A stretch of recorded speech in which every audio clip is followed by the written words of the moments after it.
Assalamualaikum warahmatullahi wabarakatuh. Bapak Ibu sekalian yang saya hormati, hari ini kita berdiskusi sambil berjemur. Kata dokter, cukup berapa menit Pak Dokter berjemurnya?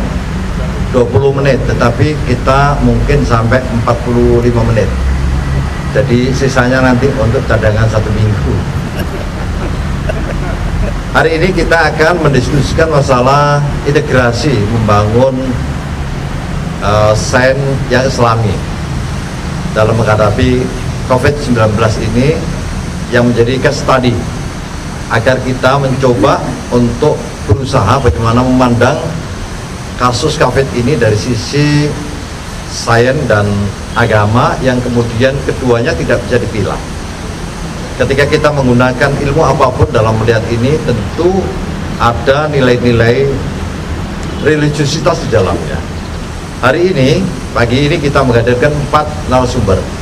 Yang pertama, Profesor Zainuddin. Selamat pagi. Pagi, Pak. Prof. Pagi, Sehat? Pak Rektor. Alhamdulillah, sehat walafiat. Kok itu pakai apa ya di ini? Apa Ya, namanya ini itu? produk dari Ustadz Yahya ini. Oh ya, apa namanya itu? Biasa ini namanya safety. Apa itu? Tapi kan masih sehat ya? Alhamdulillah. Oh ya. Yang kedua, Gus Fauzan, Dr. Fauzan. Dia ini seorang teolog dan sepertinya sekarang sudah berubah menjadi seorang sufi ini. Seniman. Assalamualaikum. Gimana kabarnya, Pak Dokter? Ya. Sebelah kiri saya seorang yang pernah mengecap kuliah di Amerika Serikat 10 tahun. Ya. Beliau adalah Basri PhD. Selamat pagi, Mas Basri. Sehat, Pak Rektor. Yang sebelah sana ini guru besar, Bapak Dr. Yahya. Beliau selain seorang akademisi juga seorang mubaligh dan setiap hari memberikan ceramah di mana-mana. Tapi ini kayaknya agak surut ya ceramahnya. Bapak Ibu sekalian yang saya hormati, kami akan mendiskusikan masalah integrasi ini antara sains dan Islam. Tentu saya mulai dari Prof. Zainuddin dulu. Silakan, Prof.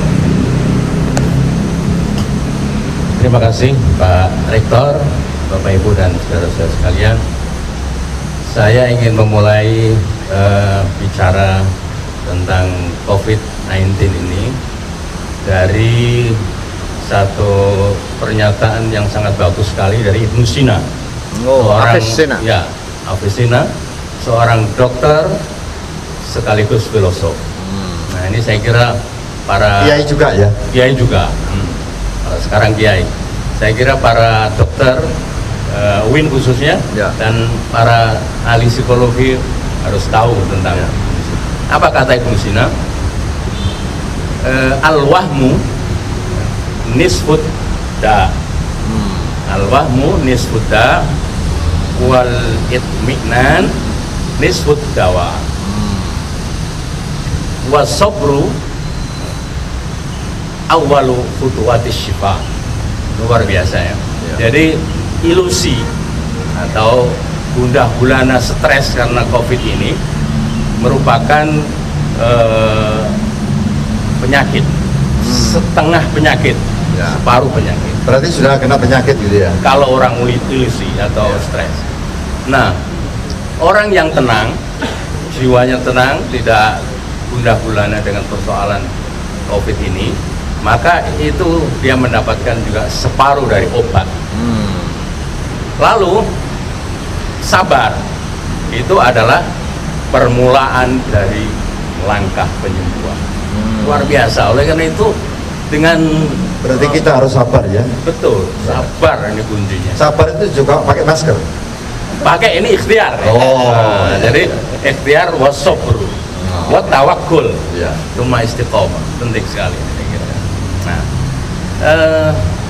Bapak Ibu yang saya hormati, bahwa problem COVID-19 itu sebetulnya problem relasi sosial dan juga relasi kosmos, atau yang disebut dengan gap relation on cosmos. Jadi sebetulnya kalau dalam beberapa informasi seperti yang disampaikan oleh Profesor Cunningham, itu dikatakan bahwa mula dari COVID-19 ini itu adalah dari binatang kelelawar yang terbang memuntahkan makanannya, kemudian diterima oleh terenggiling. Terenggiling itu ketika mencari makan di bawah dedaunan. Nah, setelah itu kemudian oleh terenggiling dia kemana-mana dan ditangkap oleh manusia, bahkan dijual di pasar-pasar, kemudianlah mengeluarkan virus itu. Ini berita terakhir kemarin yang dimakan ini terenggalingnya atau kelelawarnya? Jadi kelelawar makan makanan, menyimpan virus, dia memuntahkan virusnya itu, kemudian diterima oleh terenggiling. Nah, dalam informasi yang sudah beredar bahwa sesungguhnya di Cina itu banyak sekali pasar hewan ternak liar, hewan liar. Nah, di situ dijual yang namanya terenggiling, kemudian musang, tikus, lalu kelelawar juga. Kelelawar termasuk. Nah, itu tidak terkontrol, kemudian dikonsumsi oleh manusia.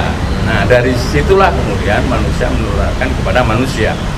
Nah, penularan binatang ke manusia itu melalui tentu adalah fisik.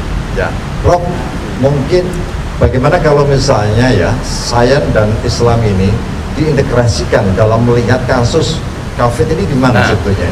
Oleh karena itu dalam konteks Islam sesungguhnya ada yang namanya 3 relasi. Ya. Jadi manusia itu tidak lepas dari 3 hubungan atau relasi. Pertama manusia dengan Tuhan, manusia dengan manusia, dan manusia dengan alam. Nah, problem COVID ini adalah problem gap relation between man and cosmos. Jadi ketika manusia tidak lagi memperhatikan alam semesta ini, termasuk alam sekitar, termasuk binatang yang tidak dilindungi, justru malah dikonsumsi, maka yang terjadi adalah itu. Jadi sebetulnya ada nilai yang hilang di situ ya. Nah, pesan Islam agar alam ini dipelihara supaya tidak terjadi gap atau terjadi pencemaran, terjadi.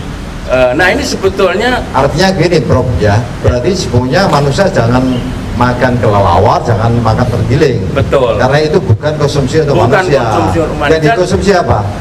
Pindang misalnya ya. Nah, atau apalagi gitu ya. Betul. Maka kemudian di dalam Islam kita dilarang makanan yang tidak diperintahkan oleh Tuhan, maka harus makan makanan yang halal plus yang baik, artinya menyehatkan, juga baik untuk kesehatan. Ya, jadi pesannya adalah semua harus menggunakan nilai-nilai keislaman ya. Betul. Ini ada protes sebetulnya dari binatang itu. Ya. Bahwa hak asasi binatang itu sudah tercemar. Ya, saya kira perlu kita tepuk tangan ya. Nah, jadi hak asasi binatang telah tercemar oleh manusia. Ya. Sekarang dibalas oleh binatang dengan COVID ini. Betul. Gus Fauzan, bisa diteruskan sesungguhnya bagaimana perspektif integrasi ini melihat kasus COVID-19 ini? Terima kasih Prof.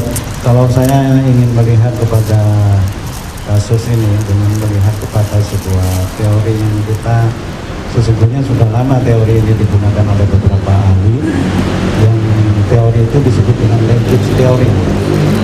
Linkage teori ini juga digunakan di dalam beberapa ilmu pengetahuan, termasuk di robotik, kemudian di biologi, kemudian di kimia, fisika, termasuk di dalam sosiologi, di dalam psikologi itu juga ada, kita menggunakan teori linkage itu. Tetapi di dalam perkembangan keilmuan kita, linkage teori ini masih belum menjadi sebagai fokus kajian. Padahal kalau kita belajar kepada kasus Ada ini. nggak teori Fauzan misalnya? Belum. Fauzania ya. Nah, teori ini sesungguhnya memberikan pelajaran kepada kita. Kalau kita melihat kepada kasus ini, sesungguhnya kan tetap makhluk Allah, Prof. Ya. Setiap apa yang diciptakan oleh Allah itu pasti ada negatifnya, ada positifnya. Kebanyakan kita melihat setiap kasus itu selalu dengan sisi negatif. Nah, saya ingin melihat kasus ini dari sisi positifnya. Apa sih sesungguhnya sisi positif dari ciptaan Allah yang disebut dengan COVID-19 ini? Melihat dari sistem penyebaran yang diceritakan oleh Prof. Zainuddin tadi itu, saya mendapatkan pelajaran bahwa sesungguhnya sistem interaksi sosial yang kadang-kadang mengakibatkan kita itu menjadi baik, tetapi pada satu ketika sistem sosial itu juga bisa mengakibatkan kita menjadi buruk. Nah, social distancing yang sekarang sedang dikembangkan untuk menghentikan gerakan ini, gerakan dari virus ini, sesungguhnya merupakan ajaran di dalam Islam juga, karena di dalam beberapa ayat juga pernah diceritakan tentang beberapa komunitas masyarakat yang dulu pernah ada tetapi kemudian terhentikan pergerakannya. Banyak sekali. Dulu ada kaum Ad, kemudian ada kaum Samud, dan ada beberapa kaum yang kemudian di dalam Al-Quran diceritakan pernah ada dan sekarang tidak ada. Tapi mudah-mudahan ini tidak seperti mereka ya. Betul, mudah-mudahan apa yang sudah terjadi pada bangsa-bangsa terdahulu karena kelalaiannya terhadap Tuhan ini kemudian tidak bisa terjadi kepada kita. Nah, saya melihat begini, Prof. Kalau seandainya linkage teori itu kemudian kita gunakan untuk menjadi sebuah perspektif menghubungkan di antara beberapa teori yang ada dari sisi agama kemudian ekonomi, yang saya pikirkan kemudian adalah pasca. Jadi saya tidak memikirkan bagaimana sekarang ini yang terjadi, tetapi pasca ini akan ada kegaduhan ekonomi, kegaduhan politik, kegaduhan sosial yang sampai saat ini saya belum membaca di beberapa artikel internasional sekalipun yang mempersiapkan pasca wabah ini.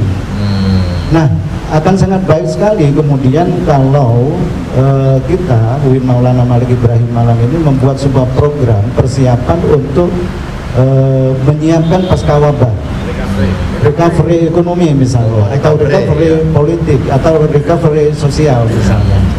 Nah, pandangan-pandangan untuk melihat pasca wabah ini sesungguhnya lebih penting bagi kita untuk kita lakukan, dan saya sangat senang sekali kalau seandainya kemudian linkage teori ini menjadi salah satu bagian di antara kajian. Atau mungkin bisa dijelaskan ya, tidak semua pendengar orang yang melihat ini mengerti tentang teori itu.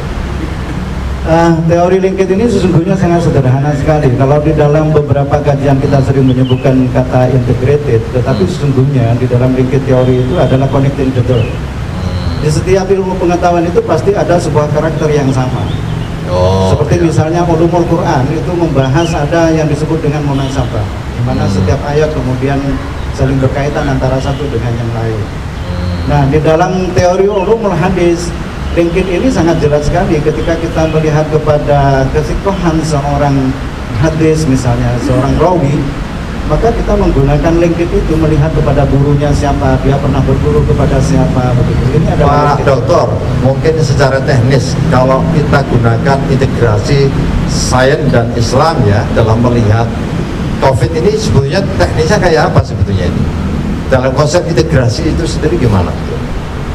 Saya melihat begini, untuk melihat kasus COVID-19 ini kita bisa melihatnya dari sisi beberapa perspektif. Ya.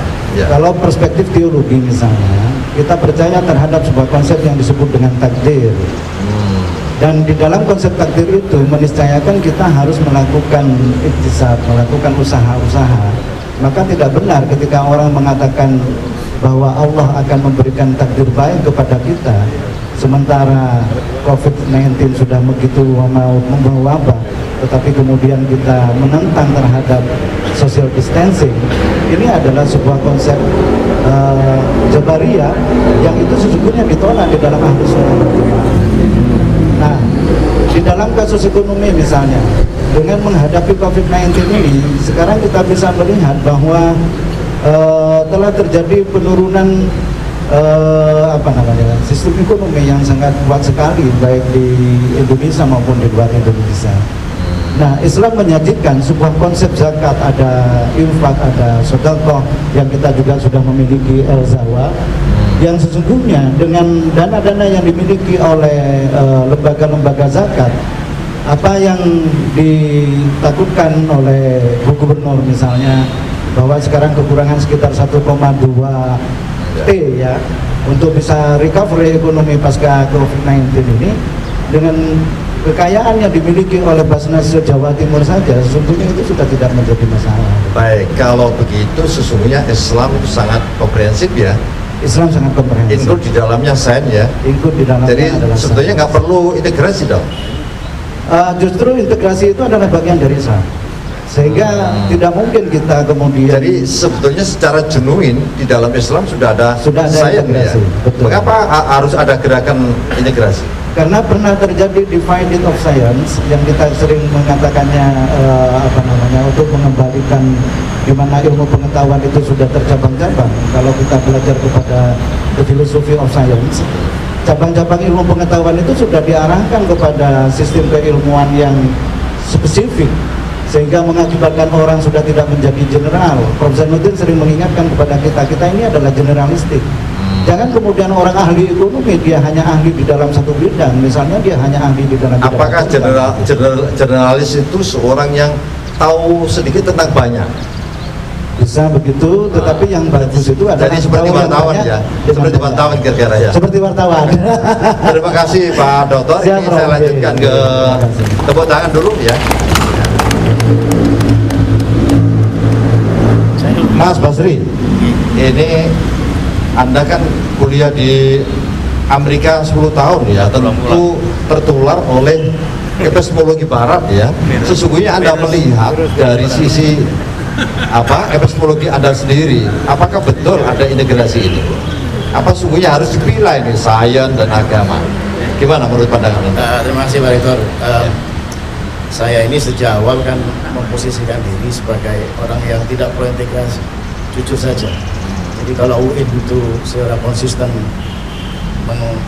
mengartikulasikan integrasi, saya jujur hati nurani mengatakan tidak, yang mubatir saja terakhir. Kenapa? Karena menurut saya integrasi itu musuhan lah. Karena saya setuju dengan Pak Fauzan tadi. Jadi sebenarnya integrasi itu bagian dari inherent dalam Islam itu. Artinya sejak awal itu Islam itu lahir pada abad ke-7, 610 ketika Rasulullah SAW menerima wahyu, jelas Iqra kan begitu kan. Artinya tidak ada demarkasi antara sains yang biosains dengan Islam, tidak ada. Nah, kemudian kalau kita flashback abad 9, abad ke-10, di mana di situ ada Al-Farabi 951, Ibnu Sina 1036, 410 dan 11, tidak pernah ada rekod catatan atau finding yang mengatakan bahwasanya mereka menjadi ilmuwan, menjadi mathematician, menjadi filosofer lalu menjadi kafir, tidak ada. Dan jadi sebetulnya konsep yang ditawarkan integrasi mendistorsi Islam ya? Ya menurut saya mubatir saja. Anda harus berani ya. Apakah mendistorsi Islam? Ya menurut saya mengebiri supremasi bahasanya sama ya. Ya, supremasi Islam. Jadi yang kedua jadi sebetulnya dengan Islam itu sudah kuat di dalamnya itu ada konsep saya karena Islam tidak mengenal pemisahan gitu loh, tidak pemisahan antara agama dengan saya. Terus yang kedua menurut saya isu ini kan sudah outdated, sudah ketinggalan zaman. Katakanlah boleh kita misalnya lihat orang pertama mendengungkan Islamization of Science itu kan adalah Al-Atas, bukan Al-Faruqi. Al-Atas dulu yang orang Melayu yang tinggal di Malaysia, kemudian Al-Faruqi mengadopsi, mengembangkan. Kenapa itu lahir isu itu? Yang pertama tidak bisa dipisahkan dengan peristiwa tahun 70-an ketika terjadi perang Arab dengan Palestina dengan Israel di mana saat itu ada stalemate, tidak ada kalian menang 73. Lalu orang umat Islam itu mencari suasana untuk menghibur mereka. Yang kedua, ada fenomena misalnya civil rights movement di Amerika tahun 60-an ya. Tahun 70-an ada gerakan liberal feminism. Ini merupakan fenomena yang lagi menarik, makanya lalu masuk ke situ. Nah, Jadi saya kira menurut saya itu ya maaf. Lalu kita membawa sekarang mestinya Saya kira tidak ada yang perlu dimaafkan, itu otoritas Anda. Ya. Nah, saya ingin tahu, apakah ketika kita melihat kasus COVID-19 ini dari sisi sains atau saintifik, itu nggak perlu lagi misalnya agama, karena ini adalah bagian dari agama. Apa begitu? Ada begini, saya membaca bukunya John Hadley dengan satu si John Hott itu. Ya.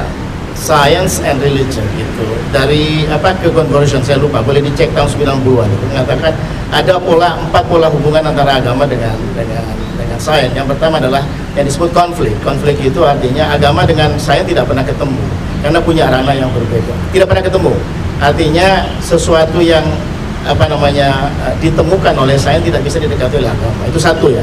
Yang kedua ada kontras. Kontras itu adalah membandingkan, ada wilayah agama sendiri, ada wilayah sains. Ini tidak boleh saling mengganggu, sama-sama punya kebenaran. Yang ketiga adalah konteks. Konteks itu adalah ketemu. Artinya agama tidak selalu menolak itu sains. Oh, kalau ada temuan begini agama mendukung. Dan yang keempat itu adalah mengkonfirmasi justifier. Yang dilakukan oleh UIN selama ini menurut saya ada di kategori yang keempat tadi adalah konfirmasi. Ada temuan ini loh agama datang, ini loh ada COVID, bahkan yang lucu sekarang itu ada katanya corona sudah ada di kitab ini sekian. Itu kan justifikasi aja, itu cara menghibur kita. Ini lucu menurut saya ya. Mungkin itu dibuat lucu ya, bukan sungguh-sungguh ya. Ini Mas Basri. Yang terakhir ada. Jadi begini, kita harus membuat perbandingan yang secara kritis. Di barat itu ketika lahir Enlightenment abad 15-16 kemudian diikuti oleh Scientific Revolution abad 17. Di situ ada ilmuwan barat, Descartes, ada Newton, kemudian banyak sekali para ilmuwan barat itu mereka memang kebanyakan para ilmuwan abad Enlightenment dan Scientific Revolution banyak tidak lagi percaya dengan agama. Newton percaya kepada agama, ada deity ya, kemudian Descartes juga percaya. Tapi sebagian besar oleh karena itu Kristen itu awal abad 20 tahun 1920-an itu maka ingin mengembalikan bahwasanya ini loh saya bagian dari kita loh, dari agama. Jadi Kristen sudah melakukan. Saya kira perlu klarifikasi ya. Kalau misalnya ada kebenaran agama, ada kebenaran sains, berarti memang ada kebenaran banyak ya. Wah itu susah Pak Rektor. Yang jelas saya cari yang susah-susah. Yang jelas agama itu punya. Jadi agama itu menurut saya ajaran, ya bimbingan, tuntunan sosial, spiritual. Agama itu bukan sains kalau bagi saya. Tapi ajaran Al-Quran itu bisa bersinggungan dengan sains. Kalau dieksplorasi mungkin bisa melahirkan teori. Tapi kalau kita kembali abad 9-10 ada Ibn al-Farad, tidak pernah mereka menggunakan justifikasi Al-Quran ketika menemukan teori. Tidak ada, itu berdiri secara mandiri. Kalau begini, saya ingin menangkap esensi dari pikiran Mas Basri. Sesungguhnya kalau misalnya kebenaran itu didapatkan dari sains, kalau betul-betul benar, itu pasti tidak akan bertentangan dengan kebenaran dari agama yang betul-betul dari agama. Apa begitu? Ya, oleh karena itu menurut saya mengadopsi. Ini pertanyaan dulu, ini betul apa enggak? Ya, mengadopsi teori yang keempat tadi oleh si John Hott itu, ya mengkonfirmasi lah. Jadi orang kita Muslim agamawan jangan gatal dulu gitu, karena ini fenomena saintifik, ada data, di-proof, dibuktikan secara prosedur ilmiah. Agama itu kan menggunakan intuisi ya. Intuisi, imajinasi, intuisi ya, makanya metafisik kan, sesuatu yang sudah di luar fisik ya, mita. Nah, oleh karena itu jangan jadi apapun, kalau misalnya apakah intuisi atau apapun ya sumbernya, tapi kalau itu benar, sama-sama benar ya, pasti dia akan bertentangan kan? Ya kan susah Pak. Kalau kita kembali ini rupanya agak ragu-ragu ya. Kembali ke teorinya Darwin ya, biological revolution atau ke teorinya Big Bang fisik, itu kan jelas susah dipertautkan dengan agama. Tapi apakah kita harus bertengkar antagonis? Nah, saya kira tugas agama ada perbedaan antara interpretasi terhadap agama dengan agama.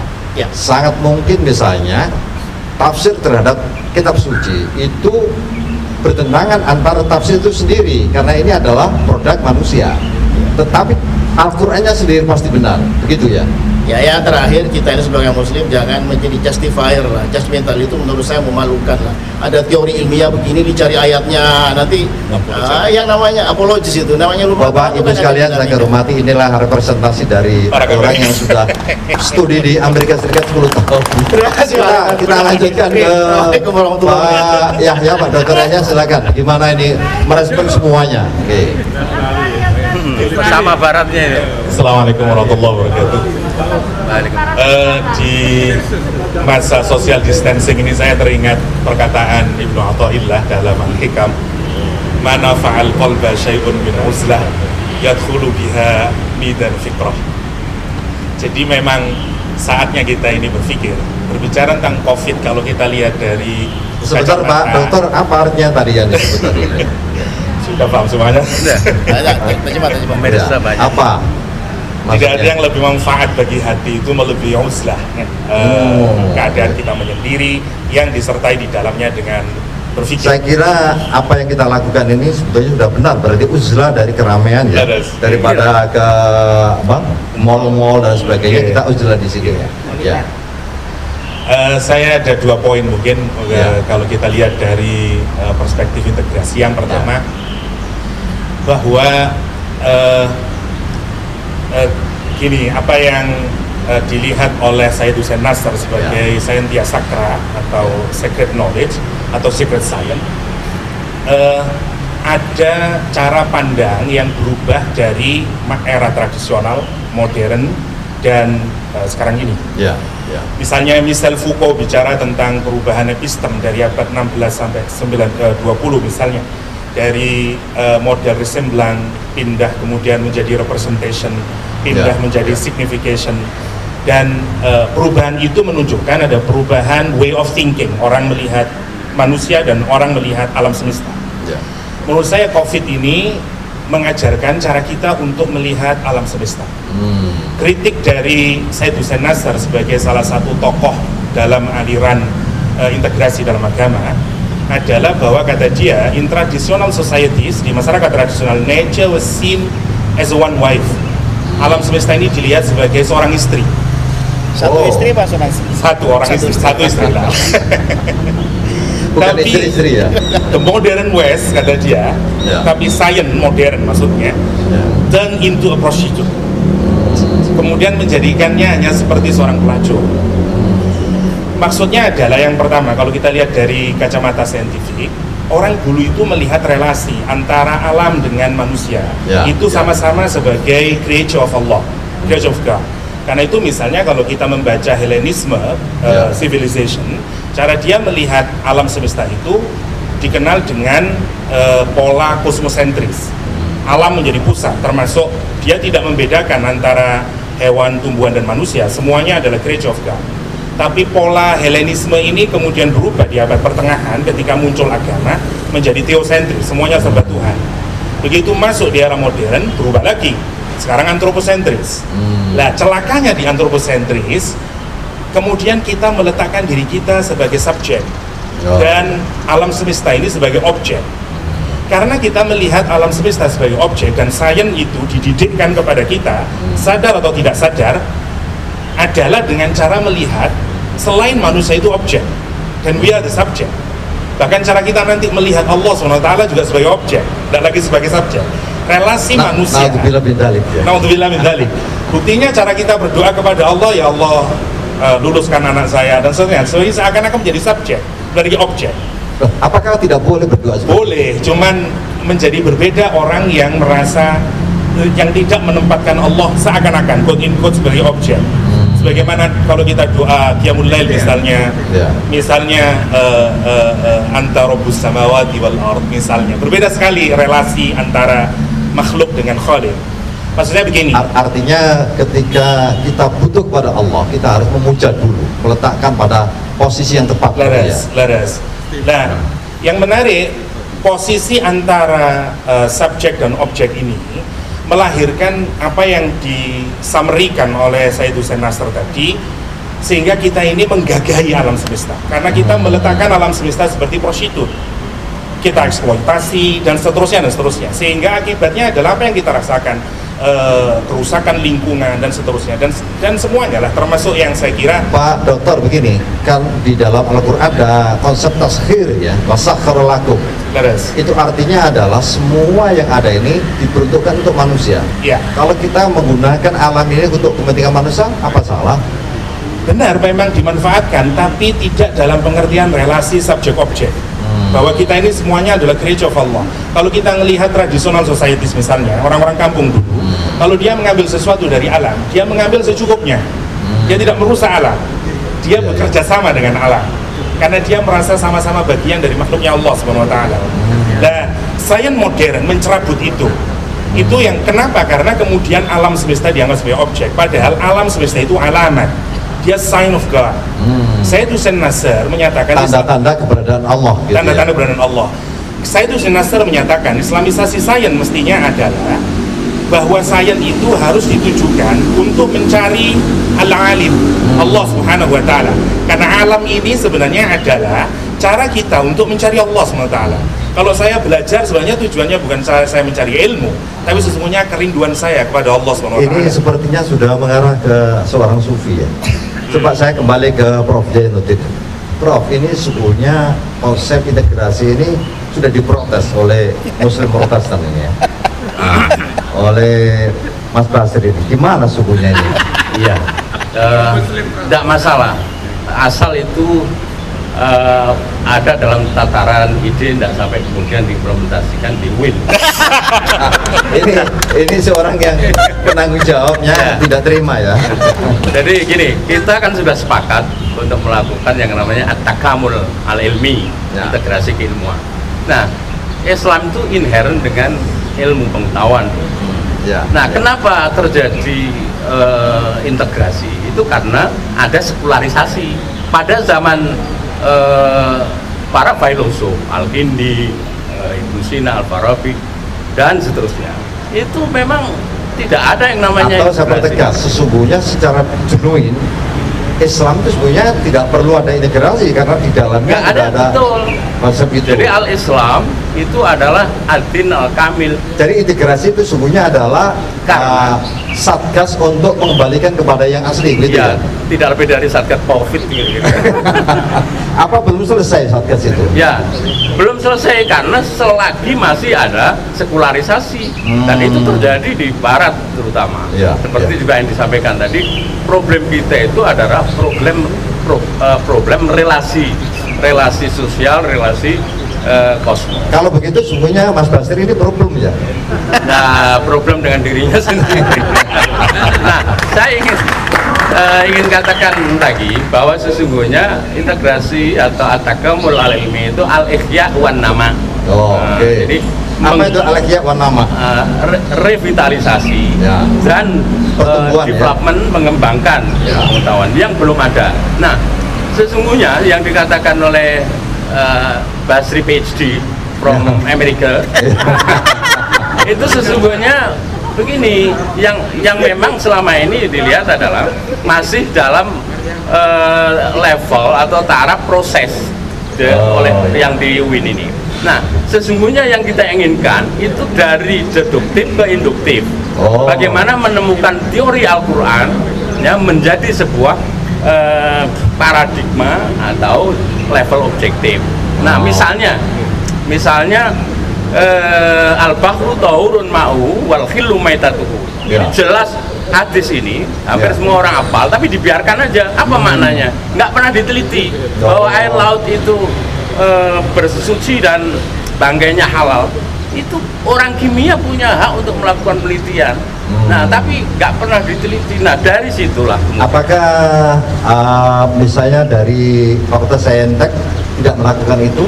Belum? Atau akan? Nah, ini yang dikatakan oleh Mas Basri tadi, bahwa levelnya masih proses, masih menempelkan ayat ke dalam ilmu yang ada. Tapi itu masih baguslah. Nah, pada saatnya nanti akan terjadi yang namanya revolusi pengetahuan yang akan melahirkan teori-teori ilmiah dibangun dari Al-Quran. Ya, Gus, ini harus ada revolusi, ya, revolusi sains ya, terutama di Indonesia ya, melalui atau berakar dari UIN Maulana Malik Ibrahim. Gimana menurut Pak Dr. Fauzan?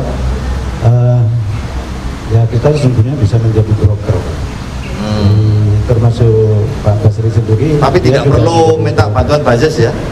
Ya. Atau Basnas ya? Gimana kalau ini? Pola pikir seperti yang disampaikan oleh Pak Basri tadi itu juga merupakan trigger agar kita tetap melakukan gerakan ini secara konsisten. Karena bagaimanapun kalau kita kembali kepada konsep-konsep yang dilakukan oleh Hasan Hanafi atau kita mengikor kepada apa yang dilakukan oleh Arbun, itu sepertinya tidak cocok untuk budaya kita. Kalau dikatakan bahwa kita sekarang ini hanya untuk justified, saya kira tidak, karena kalau kita baca beberapa pikiran di dalam bukunya Pak Syakir misalnya, dia menemukan sebuah teori matematika. Pak Syakir itu dosen kita ya? Ya. Dosen matematika ya? Orang Madura, tetangganya Pak Basri. Oh iya, ya. Kaprodi Itu matematika ya? ada teori yang memang dia temukan berangkat dari Al-Quran, dan jangan lupa bahwa matematika itu sesungguhnya adalah logika. Dia memang bukan sains, tetapi tidak ada sains yang tidak menggunakan matematika. Karena bagaimanapun sains itu pasti kuantitatif. Dan yang saya baca dari beberapa karyanya Pak Syakir itu menunjukkan bahwa ada koneksitas, ada linkage begitu di antara teori-teori matematika dengan kehidupan sosial.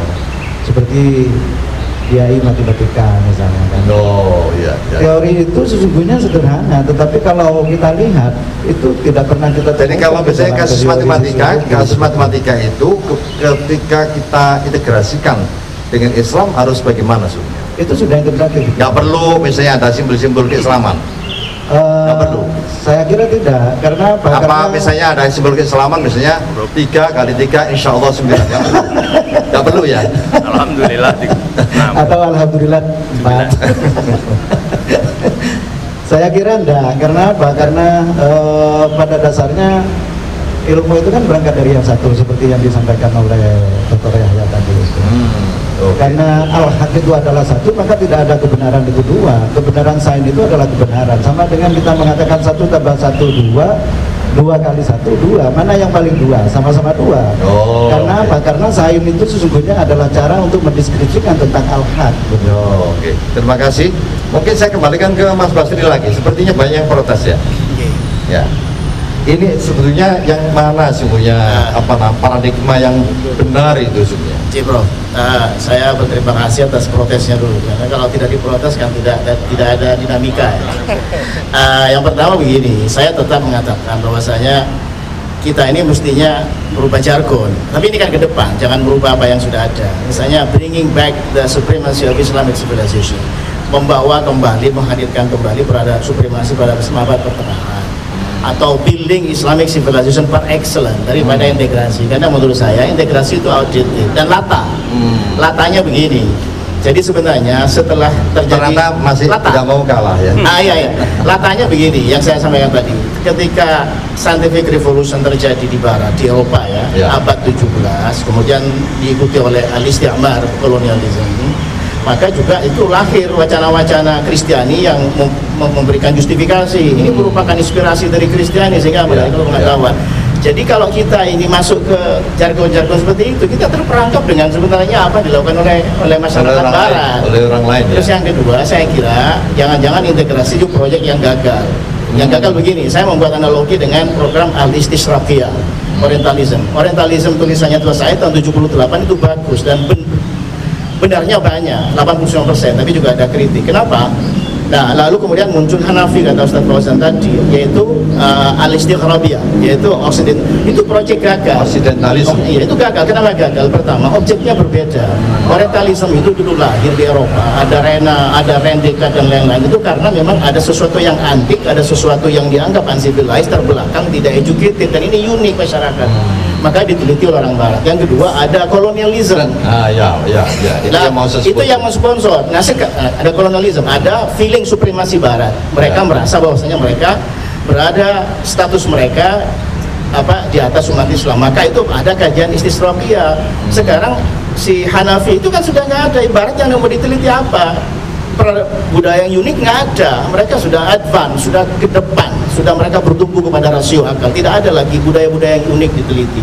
Yang kedua, tidak ada kolonialisme. Jadi al-istighrabiyah itu proyek yang gagal dan berhenti. 90-an itu sudah tinggal wacana saja. Dan saya khawatir integrasi itu menurut saya menjadi proyek yang gagal, failed project, karena nanti hanya menjadi imajinasi. Nah, saya ingin sampaikan Islam itu sudah otomatis inherent. Integrasi itu sudah tidak mengenal demarkasi, tidak pernah mengenal kita ini sekularisasi, karena satu agama dan pengetahuan itu sama-sama dipacu.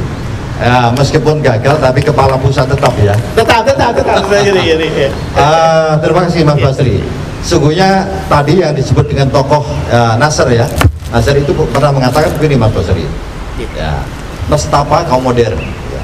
Mereka memang semuanya sudah hampir dicapai, sains, teknologi dan semuanya. Tapi ada nestapanya. Apa itu yang dimaksud ini? Nestapa kaum modern ini. Oke, sebelum ke sana saya ingin metain dulu ada 4 aliran besar dalam integrasi. Yang pertama namanya Saintia Sakra. Tokoh besarnya adalah Sayyidina Nasr, Fridtjof Spoon dan teman-temannya. Yang kedua Islamic Science. Ini modelnya Sayyid Husain Alatas, sama Roger Faruqi dan teman-temannya. Yang ketiga Universal Science. Mas Basri ini menurut saya ngikutin Universal Science. Ini Abdus Salam, Perfect South Boy yang tidak percaya there is no Christian. Mohon maaf, Abdus Salam yang dapat Nobel ya. Yang dapat Nobel. Mungkin satu di antara Muslim yang dapat Nobel itu. Kata dia science is universal. Dan yang ketiga adalah yang model Ijazi, yang model Bucailisme, model Maurice Bucaille. Saya kira setiap orang boleh bermadhab terhadap pilihannya masing-masing. Cuman saya tadi menunjukkan karena kita melihat dari perspektif integrasi. Tapi meskipun beda madhab, nggak perlu buat organisasi ya. Karena ujungnya sama sebenarnya. Sama-sama ngatasi COVID-nya. Oke, kenapa kok nestapa? Karena itu tadi, karena sains modern dalam pengertian sains modern ini adalah sains yang bukan masanya di era modern, bukan postmodern. Ketika orang hanya terpengaruh oleh dualisme Descartes, Cartesian dan seterusnya, jadi pola pandangnya memang sangat empiristik, sangat tidak mempercayai terhadap wahyu epistemologinya, hanya bertemu pada reasoning. Dan ini semuanya tentu bertolak belakang dengan Islam. Saya yakin Mas Basri kalau melihat dari sisi epistemologi yang dibangun oleh modern science, mungkin tidak akan bisa menolak perlunya kita melakukan Islamization. Misalnya di dalam dunia Islam sebenarnya kalau kita menggunakan bahasanya Nasr lagi-lagi, misalnya bahwa Nasr menyebut wahyu itu sebagai tidak ada perbedaan ya, ada 3 alatnya, reason, intellect, sama revelation. Tiga-tiganya ini mestinya tidak ditabrakkan satu sama lain karena sumbernya sama dari Allah Subhanahu wa taala. Cuma cara bekerjanya yang berbeda. Cara yang bekerja yang berbeda. Dan Quran ngasih contoh, misalnya ada ayat yang menarik menurut saya untuk kita renungkan. Qul ara'aitum, katakan Muhammad, apa pendapat kalian? Allah yang sudah ngasih rizki buat kita, kemudian Allah juga nentuin aturannya, halal, haram dan seterusnya. Faja'altum, kemudian manusia yang bikin halalan wa haraman. Ada kritik yang menarik, katakan Allah kata adina lakum, apakah Allah mengizinkan kalian untuk merubah aturan ini? Ataukah engkau hanya membuat iftira, ngada-ngadain? Ini maksudnya apa yang merupakan ketentuan Allah, bagian dari hukum alam, begitu kemudian dirusak oleh manusia, juga akan punya akibat yang sama. Untuk tunjukin ada keterkaitan antara revelation, reasoning, dan intellect. Maka integrasi sains maksud saya, tapi kalau kita bicara di postmodern misalnya, memang semuanya sudah dipakai kembali lagi.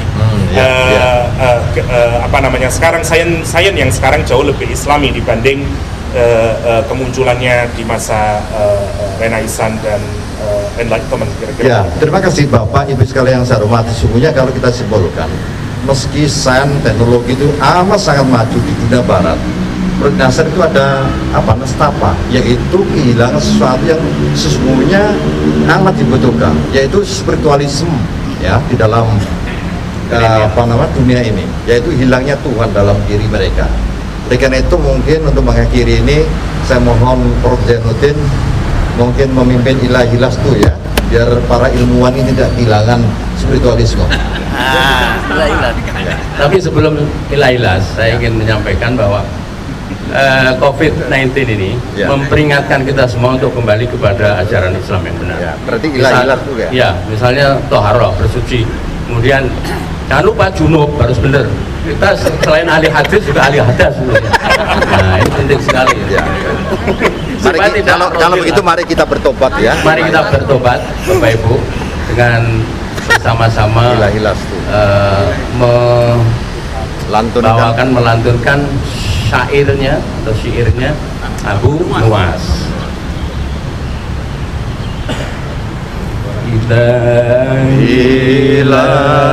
lastulil firdausi a'la wa la aqwa ala naril jahimi wa habli taubatan waghfir dhunubi fa innaka ghafirudz dzambil azimi dhunubi mithlu a'dadir rimani wa dzambi zaidun kaifa timari. Saya tambahkan ini Pak, saya punya syair puisi yang ditulis oleh aktris Mesir, namanya Sabrina. Bukan Al-Muhasibi ya? Wah, nanti Al-Muhasibi perlu jiplay ini. Saya kira Sabian. Nah, ini begini, luar biasa ini. Ulang. Qalu corona intashar. Qultu kullu syai'in biqadar. Qalu waba'un khatir. Qultu rabbi ala kulli syai'in qadir. Luar biasa ya. Qalu satughlaqul masajid wa mal amal. Qultu kullu syai'in indahu bi ajal. Qalu wa madawa. Qultu alaikum bidu'a. Luar biasa ya. Terima kasih Bapak Ibu sekalian, saya kira cukup, dan dua hal yang mengingatkan kita seperti yang diingatkan oleh Nasr ya. Dunia modern itu, kaum modern sekarang itu mengalami nestapa yang kemudian perlu para cendekiawan ini bertobat, dan tentu yang terakhir adalah harus menggunakan hal-hal yang yang nilainya sangat indah gitu. Saya kira assalamualaikum warahmatullahi wabarakatuh.